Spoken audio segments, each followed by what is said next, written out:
Movie की शुरुआत में हमें जियाजो को दिखाते हैं। जियाजो जब 12 साल की थी तब उसके डैड गुजर गए थे, इसलिए ऐसी सिचुएशन में वो अपने बचपन के घर को बेच करके दूसरी जगह पर रहने जाती है और कुछ सालों बाद वो कहीं पर जॉब कर रही होती है और उसका एम यही होता है कि उसने जो घर बेचा था यानी कि अपने डैड के घर को वो किसी तरह उसको वापस खरीद ले। लेकिन अब उसे जितनी सैलरी मिलती है वो उसके लिए खुद ही कम पड़ती है और उसको अपनी जॉब से खुशी भी नहीं है। अब एक लड़के मिंग को दिखाते हैं जो एक प्रॉपर्टी डिजाइनिंग का काम करता है और अपना बिजनेस स्टार्ट करना चाहता है। वो एक इन्वेस्टर को अपना प्लॉट डिजाइन दिखा रहा होता है, लेकिन वो इन्वेस्टर उसको इग्नोर करके वहाँ से निकल जाता है। फिर रात होती है और मिंग अपने घर में लौटता है और जियाजो भी अपने घर लौट रही होती है। लेकिन इसमें कॉमेडी की बात यह है कि मिंग और जियाजो दोनों एक ही अपार्टमेंट में यानी एक ही घर में रहते हैं। असल में बात यह है कि मिंग इस घर में साल 1999 में रहता है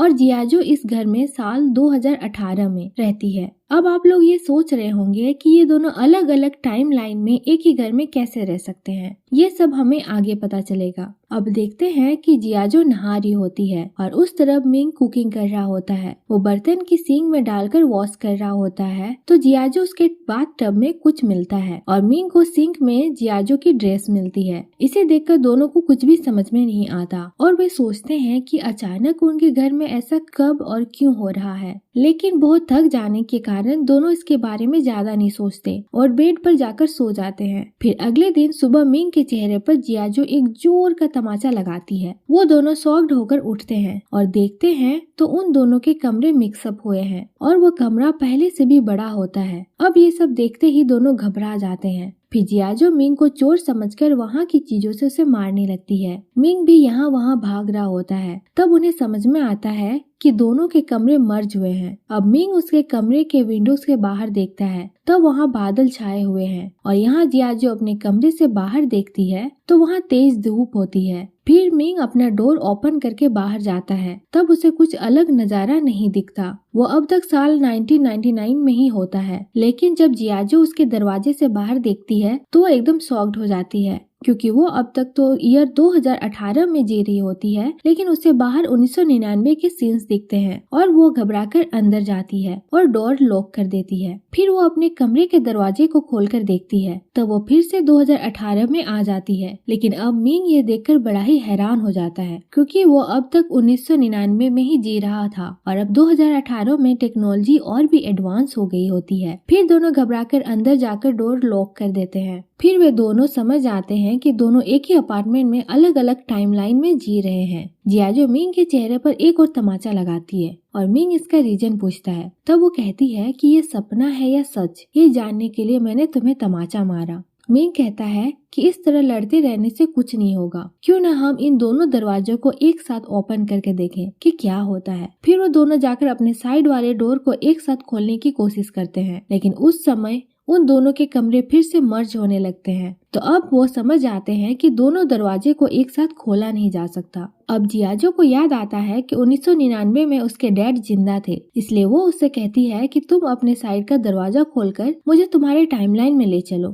क्योंकि मुझे मेरे डैड से मिलना है, और वो उसे वहाँ ले जाता है। अब 1999 में आते ही जियाजो उसके डैड से मिलने के लिए बहुत ही खुश होती है और भागकर जा रही होती है, लेकिन वहाँ पहुँचते ही वो देखती है कि उसके डैड ऑलरेडी 10 साल की जियाजो के साथ खेल रहे हैं। अब ये देखकर जियाजो बड़ी इमोशनल हो जाती है और वो उनसे मिलने के लिए तेजी से उनके पास जाने लगती है और तभी अचानक उनके सराउंडिंग में एक अर्थक्वेक आता है और तेज हवा भी आने लगती है, जिसके कारण वो अपने डैड से मिल नहीं पाती। फिर वो गुस्सा होकर फिर से अपने अपार्टमेंट में लौट आती है। अब मिंग उसे कहता है, जैसे मैं तुम्हें मेरी टाइमलाइन में लेकर गया ठीक वैसे ही तुम मुझे भी अपनी टाइमलाइन में ले चलो। और तब जियाजो उसे एडवांस लैपटॉप देती है और उस लैपटॉप को देखकर मिंग बड़ा सरप्राइज हो जाता है क्योंकि उसके टाइमलाइन में तो सिर्फ कंप्यूटर हुआ करते थे। तो वो खुद को फ्यूचर में देखने के लिए उस लैपटॉप में अपना नाम टाइप करके सर्च करता है। तब उसके सराउंडिंग अर्थक्वेक आने लगती है और फिर जियाजो को ये समझ में आता है और वो कहती है कि हम दोनों हमारे पास्ट या फ्यूचर के लोगों से कांटेक्ट नहीं कर सकते और ऐसा करने की कोशिश करते ही इस तरह के अर्थक्वेक आ जाएंगे और इस तरह हम दोनों एक साथ एक डोर भी ओपन नहीं कर सकते। अब तुम्हारे डोर को सिर्फ तुम ही ओपन कर सकते हो और मैं उससे बाहर आ जा सकती हूँ और मेरे डोर को सिर्फ मैं ही ओपन कर सकती हूँ और तुम उससे बाहर आ जा सकते हो। इस तरह से वो कई सारी बातें मिंग को समझाती है। अब अगले सीन में एक साइंटिस्ट और एक अमीर बिजनेसमैन एक मीटिंग में बातें करते हुए दिखाते हैं। तब वो साइंटिस्ट कहता है कि हमने उस डायमेंशनल टाइमलाइन को क्रिएट कर लिया है, लेकिन वो टाइमलाइन हमारी जगह पर ना आकर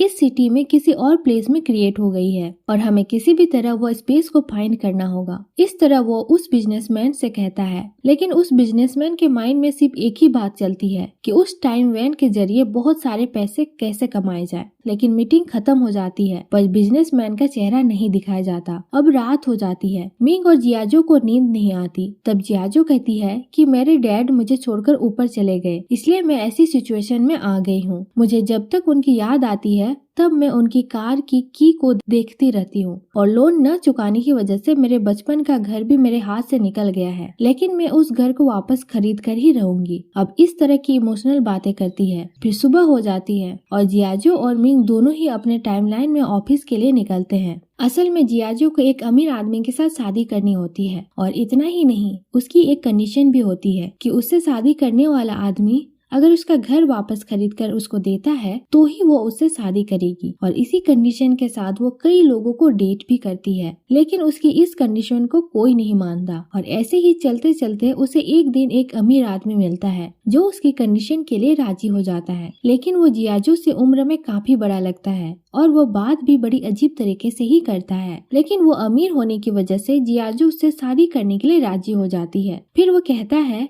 कि कुछ समय में मैं तुम्हारे घर को खरीद लूंगा और फिर ऊपर से हम दोनों के नाम के नेम प्लेट्स को लगाना होगा। इसके लिए कुछ पैसे लगेंगे और ऐसे छोटे मोटे खर्चे के लिए मैं कैश कैरी नहीं करता, इसलिए अगर तुम्हारे पास कुछ पैसे हैं तो मुझे दे दो। और उसकी बातों में आकर जियाजो भी उसको एटीएम से पैसे निकाल कर दे देती है। फिर वो कहता है कि मैं पानी की बोतल लेकर आता हूँ, लेकिन काफी देर हो जाती है और वो वापस नहीं लौटता। और तब जियाजो को पता लगता है कि वो असल में एक चोर था और वो उसके पैसे भी लेकर चला गया। इससे वो बहुत ही अपसेट होती है और पुलिस आकर इन्वेस्टिगेट करने तक वो बैंक के बाहर ही बैठी रहती है। यहाँ मिंग अपने ऑफिस के अंदर बैठकर ड्रिंक ले रहा होता है। तब उस रेस्टरूम में उस कंपनी का ओनर, उसका मैरिज जूनी और उसके साथ और एक एम्प्लॉय, ऐसे 3 लोग आते हैं। तब उनसे ओनर कहता है कि हमें आगे चलकर और भी बिजनेस करना है और इसके लिए मेरे पास बहुत सारे आइडियाज हैं। और ये कहकर वो चला जाता है और उसके जाते ही जूनी एम्प्लॉय से कहता है कि उस ओनर को धोखा देकर हमें उसके सारे पैसे लेने होंगे और फिर हम उसे बैंक में फंसा देंगे। और इस तरह उस एम्प्लॉय को अपना प्लान बता देता है। तब बाथरूम में दिखाते हैं जहाँ मिंग कुछ गिरा देता है और उसकी आवाज सुनकर जूनी समझ लेता है कि किसी ने उसका प्लान सुन लिया है। फिर वो बाथरूम के पास जाकर झुक कर देखता है और मिंग के पैर को पकड़कर खींच लेता है और उसको बाहर निकालता है। फिर मिंग को देखते ही वो कहता है, अच्छा,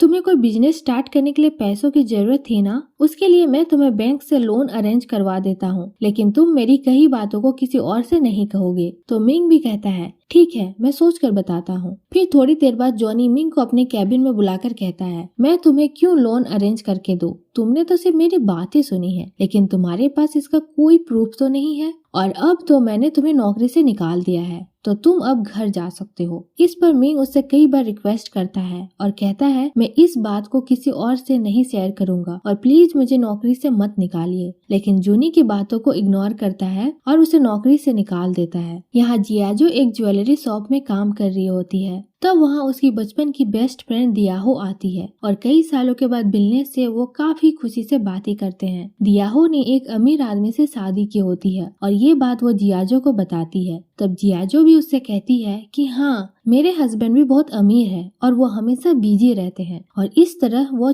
उससे झूठ कह देती है। तब दियाहो उससे कहती है कि आज रात तुम अपने हस्बैंड को साथ लेकर आओ, हम डिनर साथ में करेंगे और मैं भी अपने हस्बैंड को साथ लेकर आऊंगी। और ये कहकर वहाँ से चली जाती है। और अब जियाहो एक बड़ी प्रॉब्लम में फंस गई है। झूठ कहने के कारण उसे अब समझ नहीं आता कि वो इसे कैसे हैंडल करे। तब उसे एक आइडिया आता है। वो मिंग को अपना हस्बैंड होने की एक्टिंग करने को कहती है और वो एक कोट को रेंट पे ले लेती है और मिंग को उसको पहनने के लिए कहती है। फिर वो मिंग को इस तरह रेडी करती है जैसे वो बहुत ही अमीर बिजनेसमैन लगे। फिर वो दियाहो के कही हुई जगह पर जाते हैं और वहाँ जियाजो मिंग को अपना हस्बैंड कहकर इंट्रोड्यूस कराती है और कुछ देर तक सब कुछ नॉर्मल चल रहा होता है। फिर खाना खाते समय मिंग अपने खाने को जल्दी खाकर खत्म कर देता है और फिर वो अपना कोट उतारकर साइड में रखता है और तब दियाहो और उसका हस्बैंड सिंग चेन नोट करते हैं कि मिंग के कोट पर लिखा हुआ है यहाँ कपड़े रेंट पर दिए जाते हैं। लेकिन यह पता ना होकर मिंग उनसे कहता है कि मेरी एक बहुत ही बड़ी कंपनी है और इस तरह की झूठी कहानी उन दोनों को बताता है। और ये सब सुनकर वो दोनों को हंसी आती है। और इतना ही नहीं, जियाजो उन्हें अपनी एक और फेक डायमंड रिंग को दिखाकर कहती है ये करोड़ों रुपयों की डायमंड है। और तब वो फेक डायमंड उस रिंग से निकलकर